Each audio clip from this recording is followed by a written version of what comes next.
আৱেগিকভাৱে ভাঙি পৰিছোঁ আৰু সেইখিনি কথা আচলতে প্ৰকাশ কৰাৰ কোনো কথা নহয়, কিন্তু মই যি হেৰুৱাইছোঁ জীৱনত সেয়া মই কেতিয়াও বুজাব নোৱাৰোঁ। কিন্তু বিহুৰ প্ৰথম দিনাখন মই তেওঁৰ লগত মই সদায় আচলতে কথা পাতোঁ।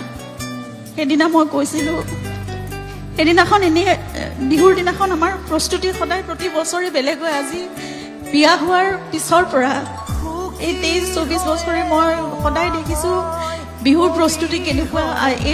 এই দিনটোত, সেই দিনটোৰ পৰা আৰম্ভ কৰি কেনেদৰে কি পিন্ধিব, কি কৰিব, কেনেকৈ ক'লৈ যাম, 1.5 মাহ 2 মাহৰ বাবে আমাৰ প্ৰস্তুতি, গোটেই ঘৰখনত মানে কেনেকুৱা এটা পৰিৱেশ থাকে। কিন্তু সেইদিনা সকলো একেবাৰে নিস্তব্ধ, কিবা একো নাছিল শূন্যতাৰ বাহিৰে।